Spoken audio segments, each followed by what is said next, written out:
Okay, I want to discuss the game between Spielmann and Wahle. Spielmann was white, Wahle was black, and this game was played in Vienna in 1926. And the opening is a French exchange variation. The ECO code is C01.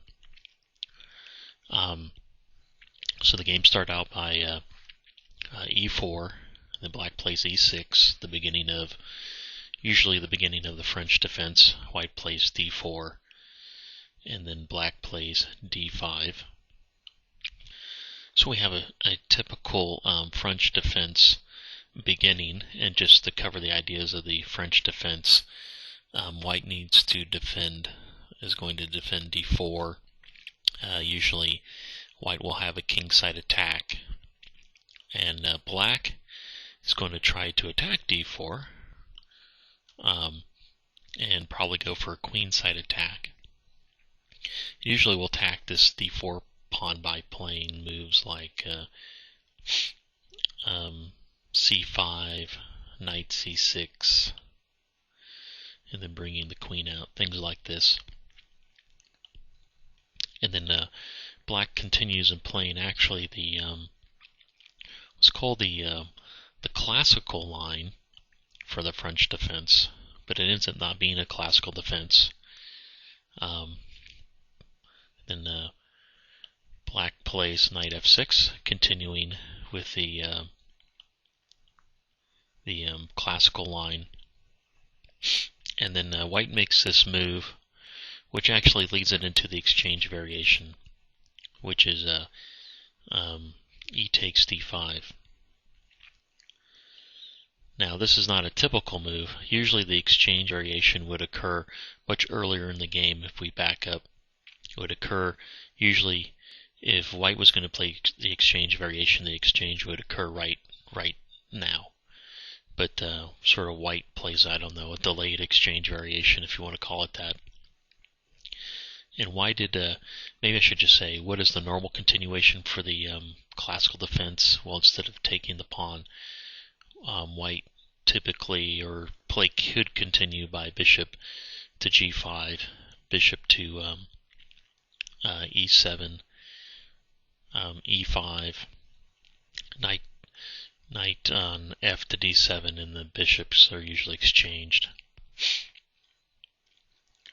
So the question is, why is white on this move exchanging the pawns? Well,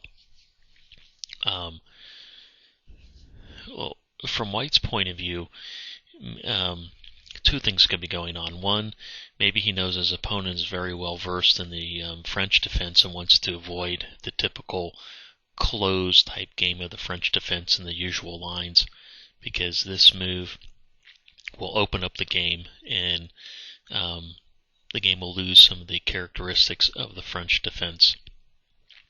The downside for white, though, is the problem in the French defense is this bishop right here usually gets locked in by this pawn on e6 for a while. So basically white has freed the white bishop. We don't know why. Probably Spielmann wanted a nice open game. So the pawns are exchanged, and now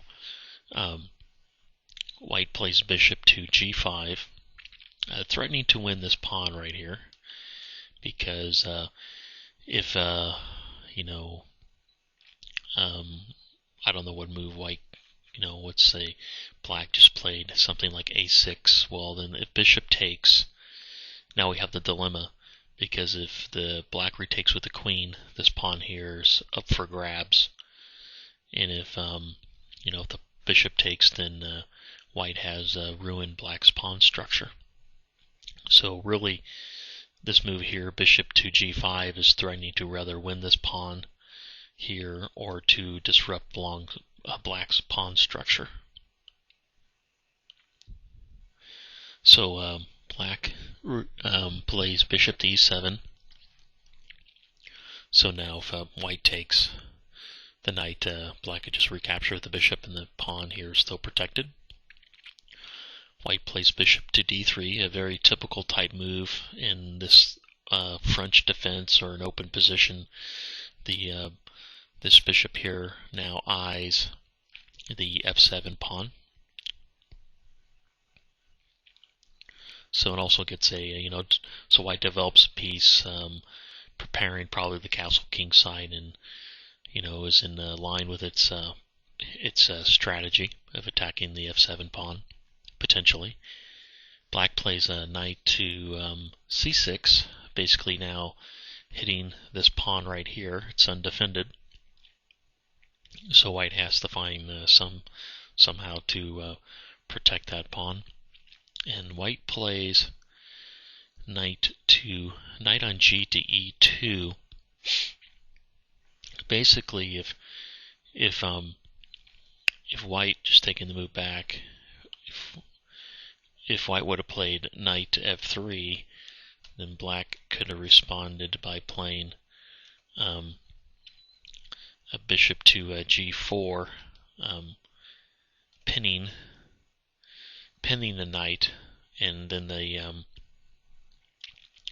pawn would once again have to be defended. So that would be somewhat annoying. And with playing bishop to g2, if black now decides to play bishop to g4, excuse me, white could play f3. So, and then also knight on g to e2 has the possibility of white's now considering, white can now go to one of these two squares if necessary. The only thing I sort of don't like about it is that a knight at f3, white, sort of, the knight here usually eyes the natural home of e5, but that won't come into play for the game. So now black plays bishop to b4. Basically, it's going to wants to get rid of this bishop on d3. And now white plays knight to g3, and white's strategy now is actually to put the knight on the square here. So the knight is going to come to this homework and attack into white's camp. So black takes the bishop, and white takes back with the queen. Just to point out, as Chernev points out, because this is a game from Move by Move, or Logical Chess Move by Chernev, is that black has moved this knight several times and moved it from its home square. One move, and then it moved here, and then it finally took the bishop. So it had to make 3 moves, where white only moved the bishop once. And then when it recaptured, it did have to recapture with the queen, but the queen comes out as a developed piece. So we see that actually black has spent 2 moves, or it's lost some time in this maneuver to get that bishop. And we're in the opening, so time is very important in the opening. So what move does black make now? Well, black plays g6, which when I saw this move was just, I cringe. Just what black is really trying to do is deprive white of this f5 square, but in doing so, it weakened these 3 squares. So just to prevent white from playing knight to f4, it decided to weaken all these squares around on the king side. This is probably where black is going to castle. So I think black, in my opinion, played somewhat of an emotional move, or maybe it gave up for one positional, thing of not letting the knight to move to f5 or h5 for that fact. It gave up some positional concessions. It weakened these 3 squares. I'm going to have to continue this game on a new video.